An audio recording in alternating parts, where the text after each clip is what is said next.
Good morning. How are you all doing? How's the how's the Josh? Oh, that's two. Cool. So we have the first talk that we are starting with is a panel which is struggles of building games out of India, and we have fantastic panelists here, and that's Damini from Absolute Games. Guys, put your hands together for Damini. Vaishnavi from Vault, Zen from Ogre Head, and Jeno, Highbrow Interactive. And my name is Laxmi Khanolkar. I am from Apar Games, and I will be moderating this panel. All right. We are talking about struggles of building games out of India. And before I would like all of you to introduce yourself. So I'll probably start with you, Damini. Sure. Hi everyone, I'm Damini Pawha. I'm the CEO and co-founder of Appsoleut Games. We're a mobile gaming studio based out of Gurgaon, and we create racing simulation games with large open worlds where you can, even get out of your cars and race with each other. They're big multiplayer games, right? So our flagship game is Car Parking Driving School, and it's been doing well for us. We're generally in the top 30, sorry, in most tier 1 countries. And past 2 years, we've been creating a game on similar lines, hoping to release it by the end of this year. So let's see what else. We've just completed 10 years, which has been pretty incredible for us. And yeah, also, I would love to say that too. Beyond my executive role, I'm also part of IGDC Women in Gaming initiative. And I'm so looking forward to more women joining us and thriving in the industry. Yes? That's me. Thank you. Hello everyone, my name is Vaishnavi Palleda, and I'm a founder and CEO of Vault Productions. So I have been in this industry for almost like 10 years now, and I'm like a serial entrepreneur. I was a co-founder of other 2 gaming companies before I started Vault Productions. And we develop mobile games, and now we are developing, we entered a PC platform as well. So our main focus is on currently on horror genre. We are coming up with horror game called The Dark Arrival, and it's in Steam wishlist right now. And we have a team of 15 people working from India, and a couple of them working from USA. So this horror genre game, it's like a collaboration between Indian devs and US devs. So that's what we are bringing it to everyone. And I'm also a city lead of IGDC from Hyderabad, representing city lead, and also a woman in gaming ambassador from UK International as well. And I have given a lot of talks in like ICT Academy for students, and also been a part of IGDC. I was a curator in 2018 for IGDC. And I'm so glad and happy to discuss, the very good topic, like what are the challenges we'll be having in India to make games. So very excited about this panel. Thank you so much.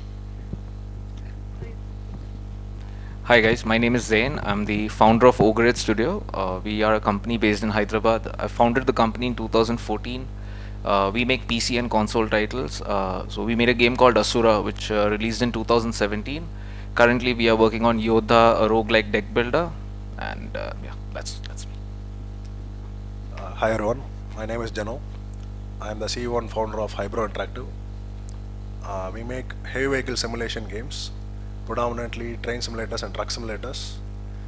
The last decade, we basically focused on Indian market. Now we are also looking at going after other markets. And quite recently, we are also moving towards Idle Tycoon. And we have our first Idle Tycoon scheduled to be released along with Boombit by January. So we hope it goes well. That's amazing. So I would like, okay, so my studio is in Mumbai. And the reason I just mentioned that because all of us, here on this stage are actually from different parts of India. And that's what today's topic is like how. So I'm going to lead to the next question of ours. That is, what are the struggles or opportunities you guys find while operating your game studio from the region that you're doing, and any other struggles or opportunities in general that you would want to talk about? So, I mean, there's so many.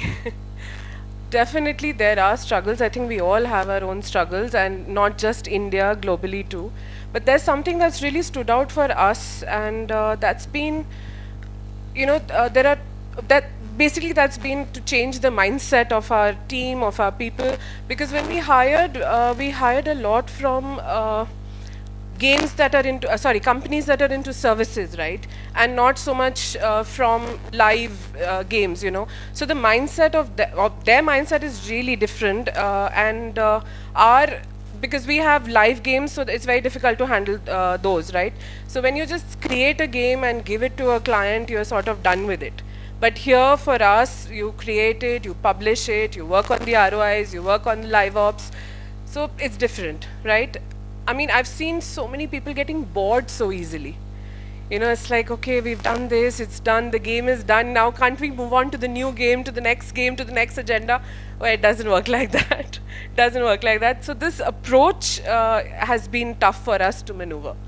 Yeah, that's been a little tough.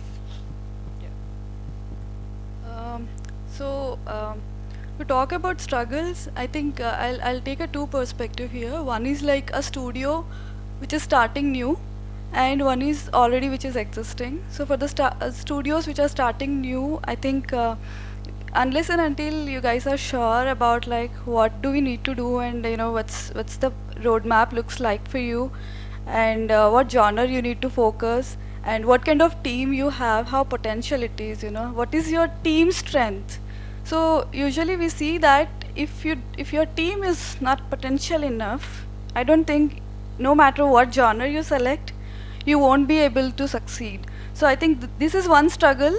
We see the skill set, I would call it, in India. There are few skill set to develop game. For example, I'll just say one skill set like technical artist, or you want a character design.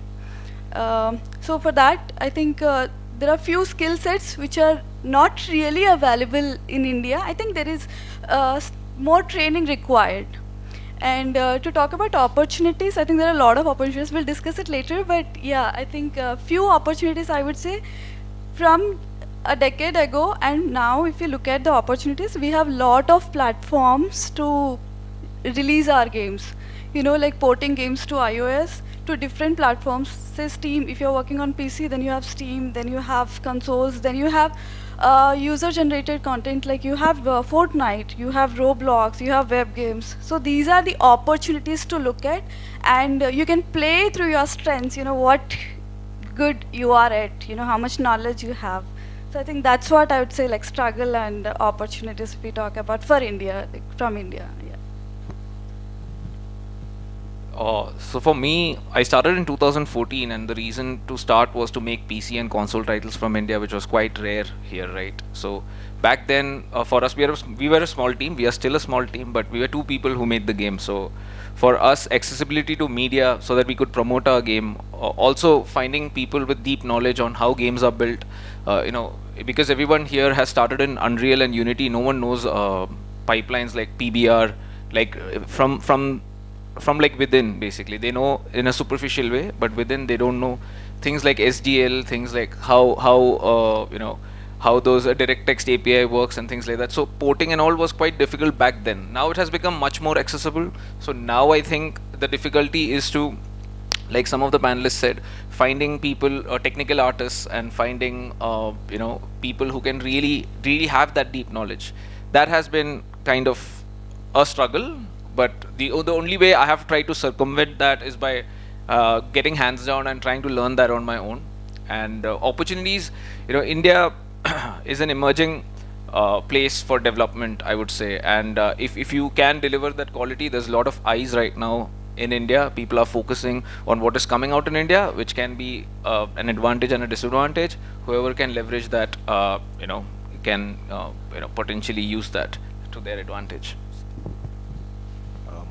Talking about struggles, there are a lot, but one thing in particular I would like to mention is setting unrealistic standards for ourselves is also very bad for us. When we look at a game, we are very passionate, right? We make games because we are passionate about it. But most of the time we lose the business aspect of it, and we only chase the passion part of it. So, in fact, when we made games, we always looked at the PC counterpart and said, you know what, we want to chase that quality or that game design. And after putting in few years of effort, then we realized, you know what, this doesn't work in the mobile market. And I think staying in touch with what works in the market is very important. I think that is where a lot of studios make mistakes. And we paid a big price to get there. And I hope people who follow, wouldn't make those mistakes. Yeah, so, I mean, as you rightly said, that, once you know the struggles or how that is actually where you know what is the thing that you need to do, right? Because everyone talks about how we became successful, but nobody really talks about how did one got to that success after multiple struggles or hurdles that we had. So in all, what I can just understand is that skill, having the right skill is an issue. Also matching your skill set to the project that you want to work on, like the game that you want to work on, that would essentially help you get through some of the hurdles. Sure, and talking about the, and I see that you did mention about the pipeline setting, which is still, things have become much more easier.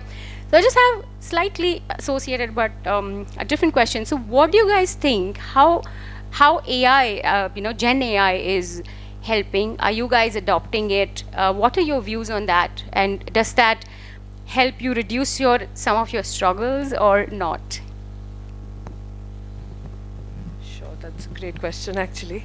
So Gen AI, I think, has just creeped into our lives, I think.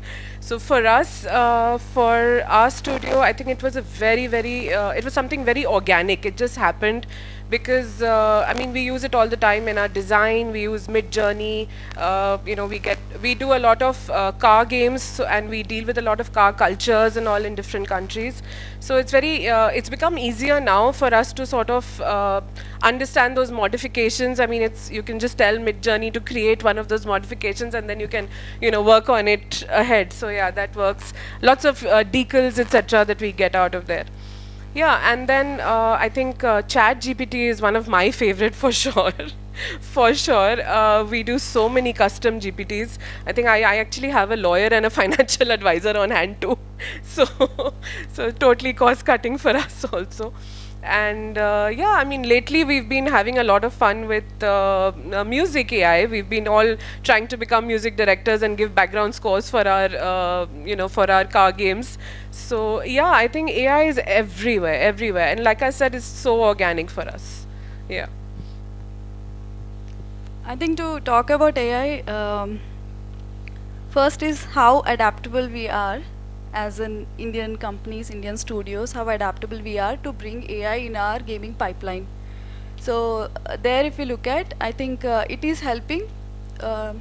What we see the difference few years ago and now is like, if you have an artist to put ideation on paper or on screen, it used to take a lot of time to have that entire ideation or the concept or what kind of the color palettes you want or what kind of characters you want to see. So that was the difficult part.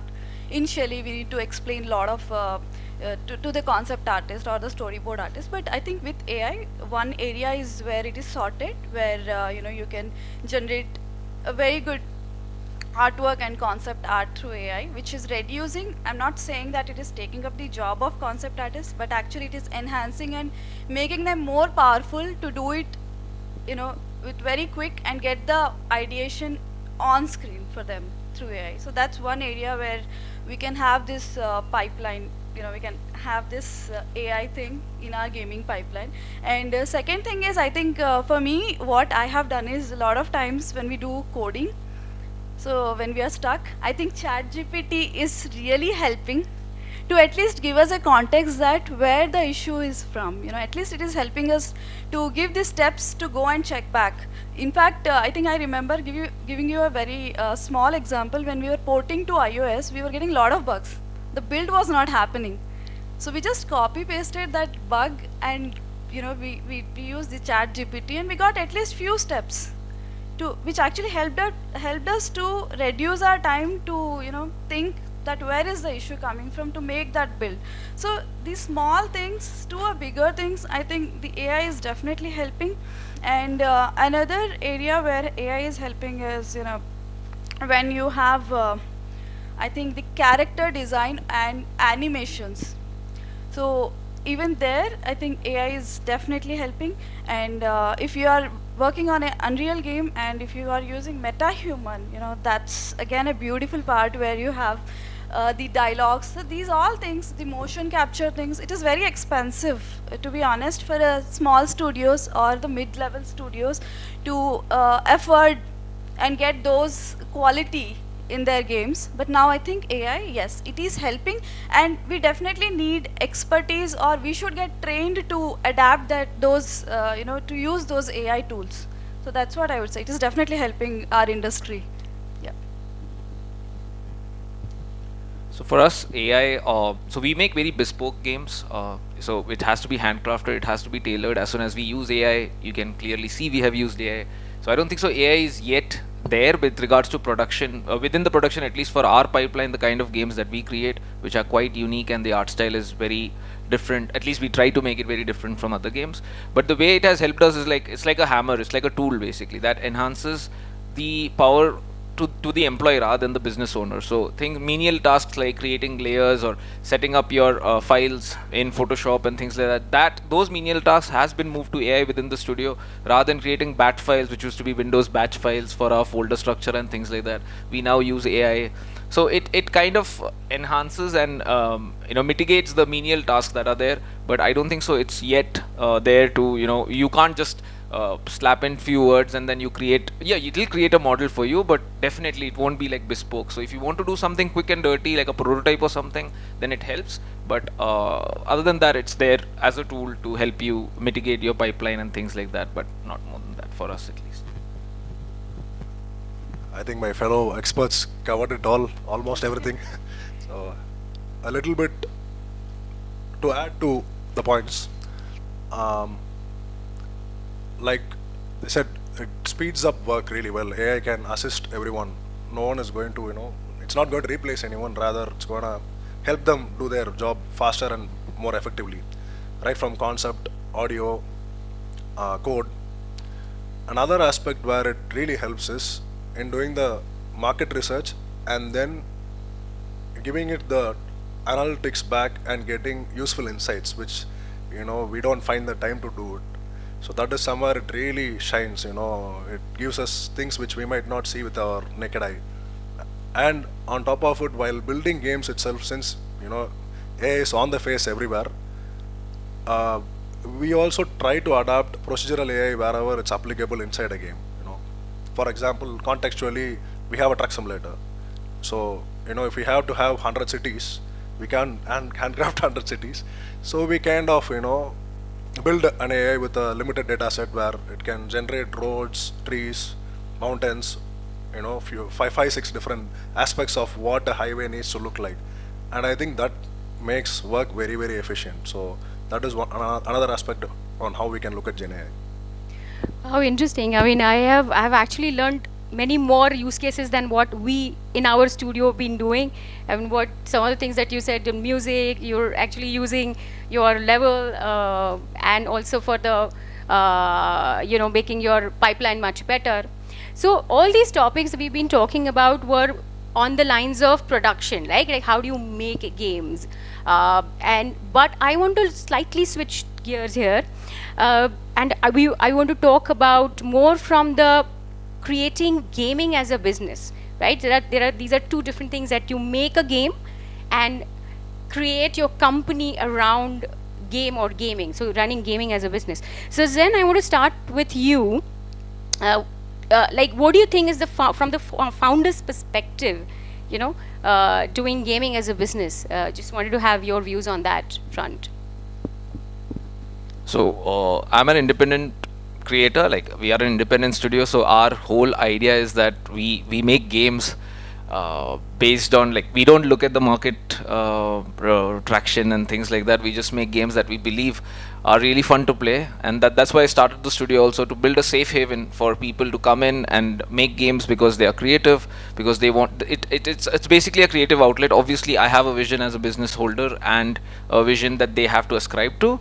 But other than that, so for me, I've always been in the favor of creative first and business second, and that has favored well for me. I've been around for 10 years now, in the industry for 14, and that has worked well for us. So when we started, everyone was into cricket, mobile and Bollywood in India. When we started, we made Asura basically. That time people were under the premonition that we couldn't make PC games, and we did that. It was relatively successful for a 2-person team back then.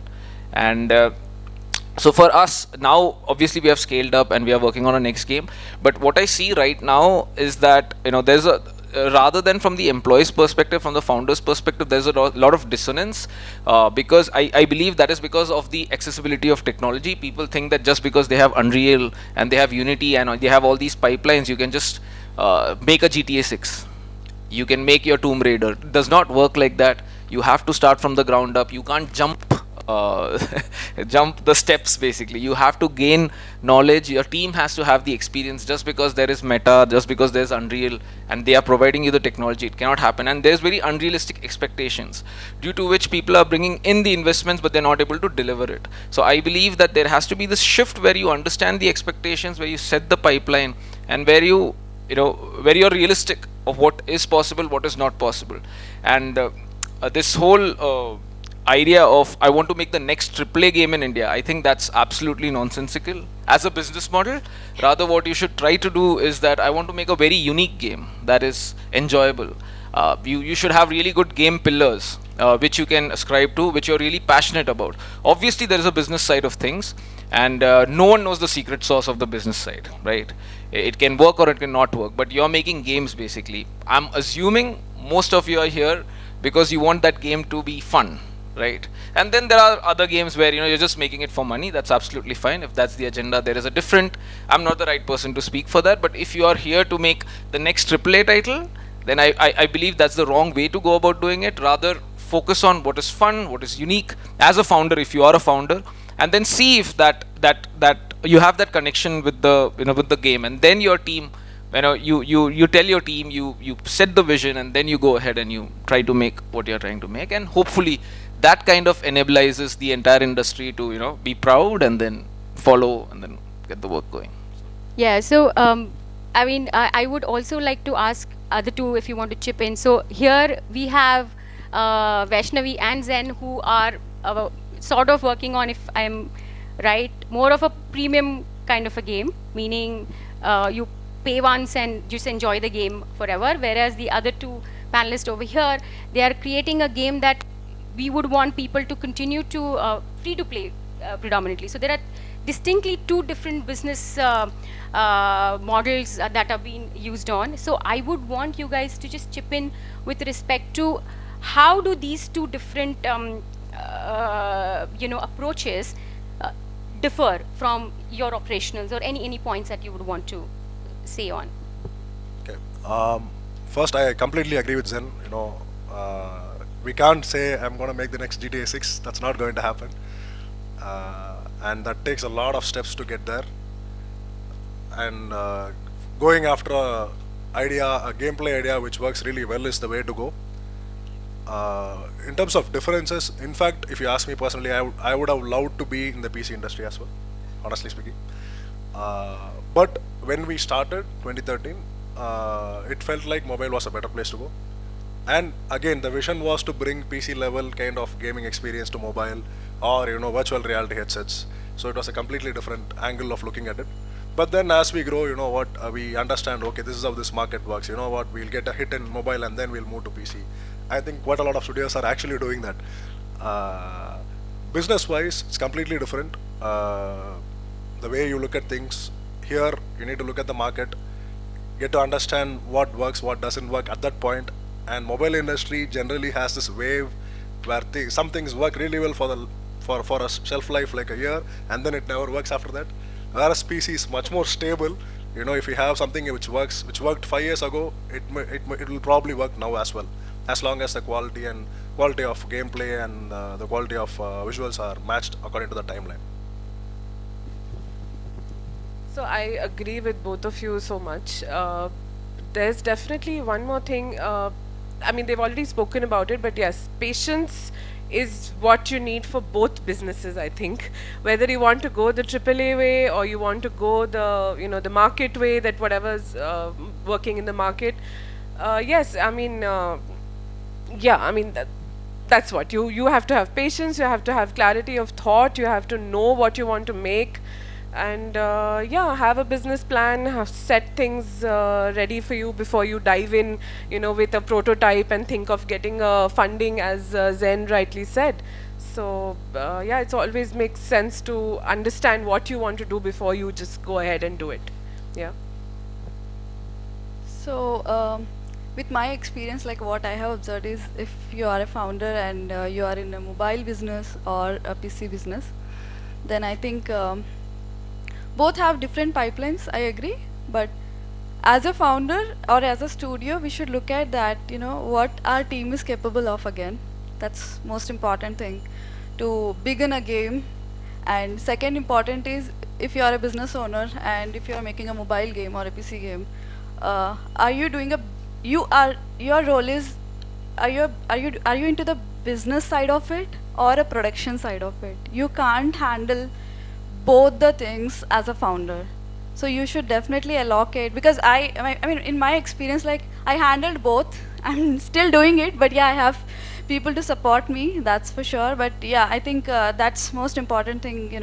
There should be a strategy, making time as a founder, and you can't take care of strategy making time and also along with the production pipeline. If you think that as a founder you can handle business point of it, and for example, talking about business is like, if you are in the process of raising funds for your game, that's a business point where, and at the same time, if you are focusing on the production line, it takes a lot of time. The production, handling team every day is a difficult task. So you can't handle both the things. You should have people who are taking care of your investment part or your company compliances, or if you are thinking that, and when you are making a game, whom are you making? Are you going to self-publish it, or you are going with the publishers? You should have that clarity, is what I would say. If you are going with the publisher, then do you already have a list of publishers, who you think that this game will be suitable for particular publishers, and then you want to, that's how your roadmap looks like. And that's why you are developing that game for publisher, working with publisher or self-publishing. Similarly, it goes with the PC. If you are making a game for PC, do you have, if you are bootstrapped, then do you have the, the backup of funds for yourself for making a game, whatever game you are making? And if not, then what's the plan? It's not that you have say $500,000 and you just started the game and thinking that after starting I'll raise the fund. Then that's not going to happen. Do you already have the investor list? Are you connecting with the investors? Do you have the sufficient fund or the sufficient time with the fund you have, so that you can raise the fund? You can do the investment process or raising funds process and all. So those things matters a lot when we are talking about the differences. So pipeline wise, whatever you have knowledge, you have a knowledge in mobile and you want to enter a mobile platform, yes, you do it. That has a pipeline. Everybody knows the gaming pipeline, how it works, how to release a game on Google Play Store, App Store, or other stores, and in PC as well. The engine, how to work. That's absolutely okay. But are you doing a business or a production? Being a founder is most important thing, where you should position yourself, and if you are having your partners with you, so what positions they hold. So that's most important thing, I would say. Yeah. So I think what I hear here is P plus P is equal to M. Passions will give you money. Is that what we are saying? No, you don't agree, you said? I mean, we can always say stuff. No, we are on the stage, man. No, no, but honestly. Oh, no, no, don't get discouraged. It's all good. It's all good, okay? uh, so, what do you guys think that if you had known what you know today, retrospectively, what do you think you would have done it differently? And this is, maybe I would like to start with Jeno. What do you think that you would have done differently? That's a really tough question, There's a lot of things I would have done differently. Probably I would have worked with the publisher first before self-publishing my game. I think that would have been the first thing. Wow. Well, our time does not permit. I would have argued on that point. But yeah. All right. Retrospectively thinking, I don't think, see, I'm where I would like to, like, I am where I wanted to be a decade ago. So I think everything worked out for me, which is quite fortunate for me. So I don't think so I would have changed. I am who I am because what I did. And at that time, I did whatever I could because I had that knowledge basically. And now when I think about it, I don't think so I'll change. I would have changed anything. I think I did whatever my heart said. And I think I'm still doing that, which makes us unique basically. So yeah. For me, I think I have a point where I think if you see that your game is not doing well, because I started from mobile platform, like publishing games on mobile, so we should not get emotional with the game. If you see it's failing, please fail fast and move on to next. Don't be so emotional with your game, because market changes, the trend changes, so you should move according to the trend. If you see that your game is not performing and you're bleeding, then please stop it. Stop bleeding, because you should not you're doing a business, you're here to make money. So if you're failing, if you see the fail is visible, then please fail fast. Like mantra for being successful is fail fast, fail often. So I think the one advice, if I could sort of give myself a few years before, would be, I think, to be more financially literate. That is something, I think, I mean, there have been so many opportunities where one feels, oh, I could have made some money here, oh, I lost some money here, I should have done this or I should have done that. There are so many things, like Vaishnavi rightly said, when you're bleeding in a game, you're actually bleeding money, So, I mean, it doesn't make sense to do that at all. So, yeah, fail fast, like you said, and learn from that. And yeah, I mean, before you get into something, if you have your financial literacy, it really works, because yes, at the end of the day, everything is business and you are here to make some money. So why not learn to use that rightly, have your expenses and everything in order. So yeah, that is something I would have definitely worked on before. All right. So I am done with my questions. So I would like to know if any one of you have any questions for these panelists who come from different kind of experience. And yeah, floor is for you guys.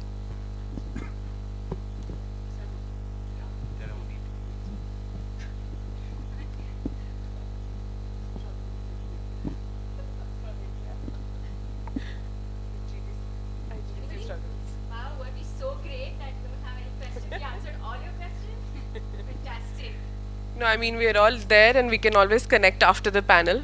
So, yeah. All right, guys, thank you so much. You guys, thank you so much for you being fantastic panelists and you all being the fantastic audience. All right, thank you.